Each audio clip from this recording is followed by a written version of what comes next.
A little anticlimactic, isn't it? The man in the fox mask asked, standing next to the simple door opposite Itachi, as if to keep the door between them. When Itachi stayed silent, the man added, well, just because it's the Anbu doesn't mean it's all dangerous missions.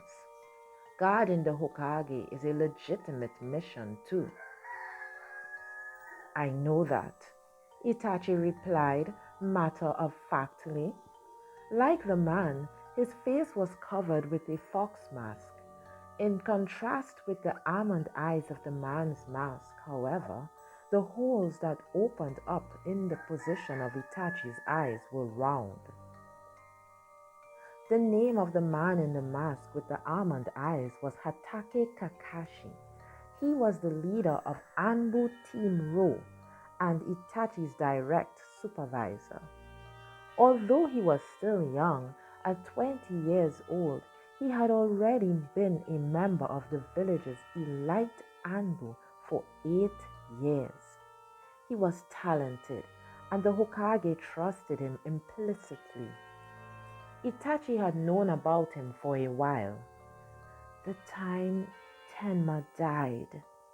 It was this very Kakashi who had come to help Itachi, and if he had shown up a little sooner, Tenma might not have died. Ninjas focused only on reality and results. The fact that Tenma was dead was something that could not be reversed. Itachi had no intention at this late date of thinking about those sorts of what ifs and layering on the reproaches. You remember the basic tactics of the Anbu? Kakashi lobbed an innocuous question his way. He was a good supervisor, carefully considering the feelings of his young new subordinate, friend killer. The phrase of choice for people looking to badmouth Kakashi. Itachi had heard it any number of times since he joined the Anbu. However, every time it had been from someone older than Kakashi, satisfied with their subordinates. It was nothing more than an insult stemming from annoyance or jealousy. If it was to complete the mission, team leader Kakashi would even kill his friends. The faces of those uttering this ugly abuse were always mean. But on a day to day basis, Itachi had never heard a single word against their comrades from Kakashi. In fact, it was actually notable how careful he was to pay his respect to the bonds he shared with them. At that very moment, Kakashi was being extra attentive to Itachi, who had only just joined the Anbu.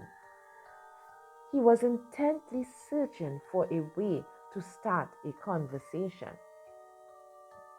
I've got the basics in my head, Itachi noted, standing straight and not looking at his kind team leader.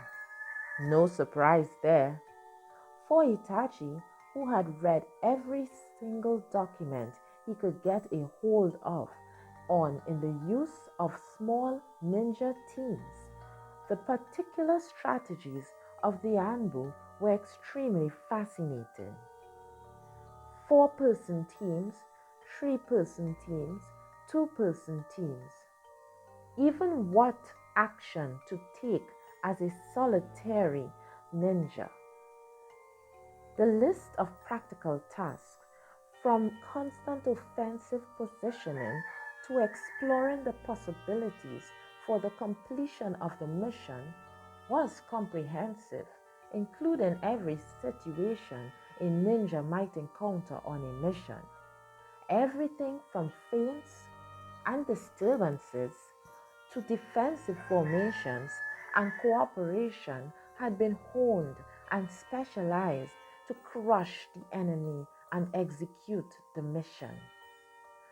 Spurred on by his intellectual curiosity, Itachi had devoured the thick Anbu tactical books in a single night.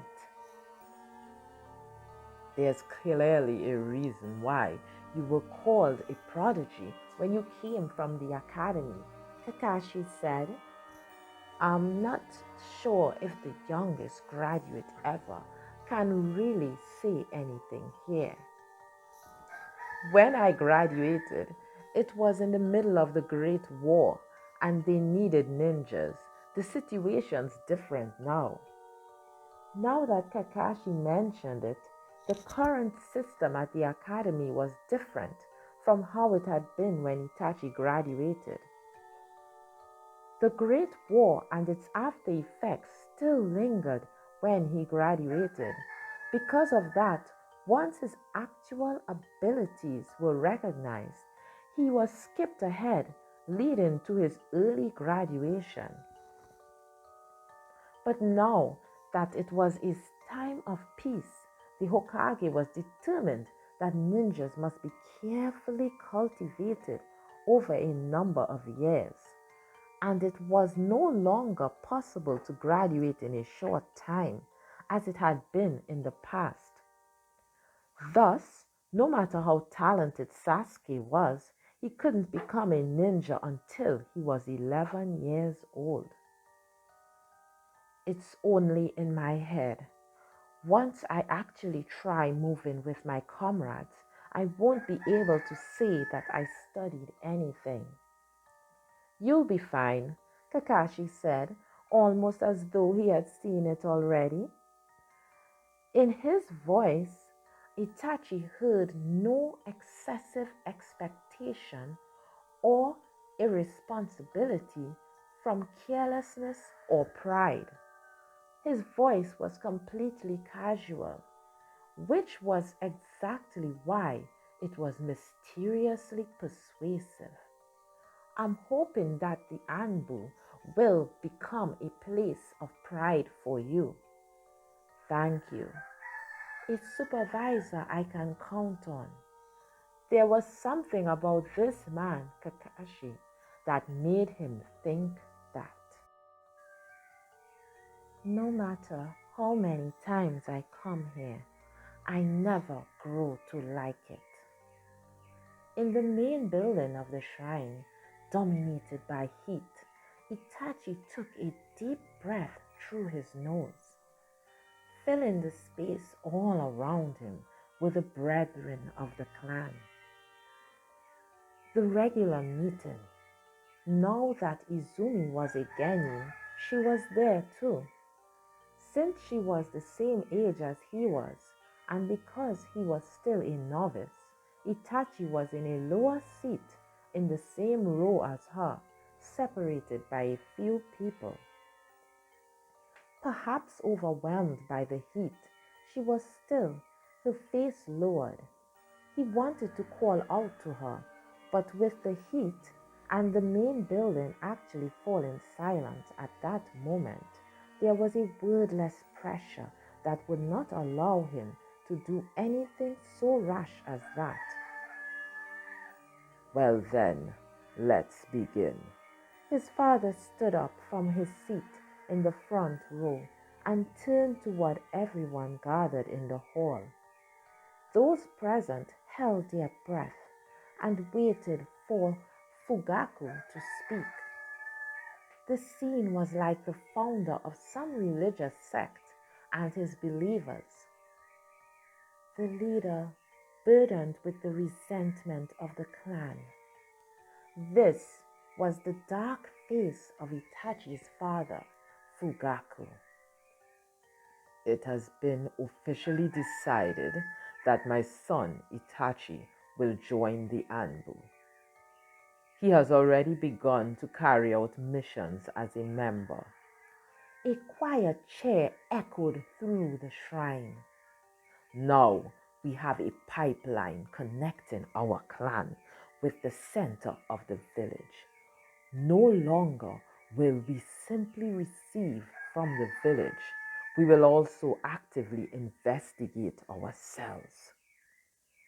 It wouldn't be his father doing that. Itachi. Fugaku called his son's name. Without a sound, Itachi got to his feet and waited for his father to speak again. You have joined the Anbu. Have you noticed anything? The question was much too vague, confusing Itachi. The villagers were prejudiced against the clan and did not think well of them. That was likely the answer his father was hoping for. And in fact, his comrades in the Anbu had not celebrated Itachi joining them. There were even some who made a show of their displeasure. But he couldn't say without reservations that this was simply because he was a member of the Uchiha clan. At 11 years of age, Itachi's youth was another source of irritation. It is the fact that the people of the village are wary of the Uchiha clan and do not think well of us, Itachi began. It is. Once Itachi's offered the answer his father was seeking, a sympathetic voice called out from the seats. But, Itachi continued, giving voice extra weight as if to push back the hasty hooting. That said, I do not feel any active hatred, no persecution of the clan. At best, I believe their feelings are the sort of worries and jealousies that anyone has. As his father listened with arms crossed, only his right eyebrow twitched upward. This worry and jealousy you mentioned can come together and be twisted into a bigger emotion. As if to agree with his father, the brethren began to chatter and make a commotion. To push through the voices of the crowd, Itachi concentrated his strength in the bottom of his belly and spat out. If you add on the backward predictions like that, anything can be reduced to negative phenomenon. As if to stand in the way of his father, silently glaring at him, a single man stood up, his father's trusted retainer, Yashiro. Hey, Itachi, he called, his narrow eyes gleaming murderously. Silently, Itachi turned to his father's confidant. You really siding with the village here, aren't you? Whose ally are you anyway, the villagers or the clans? Maybe your judgment's a bit dull after joining the Anbu, getting a little full of yourself. It's better not to force things into a framework with words, Itachi muttered. What? Yashiro called back. Enemy? Ally? Itachi's eyes shone a faint crimson. If you differentiate between things with a tool of words, you lose sight of the true situation. You're forced to step into places you shouldn't. I don't have time for this incomprehensible back and forth. Whose ally are you, Uchiha Itachi? Yashiro's angry roar returned the main shrine to silence. It's obvious, isn't it? Itachi glared at his father's retainer. I am a member of the Uchiha clan. You got a sec? Shisui called out. The meeting over, Itachi was walking home a little ways behind his father. Fugaku looked back, curious at Itachi suddenly stopping, and saw his son's good friend there. What's wrong, Shisui? I wanted to talk with your son for a minute.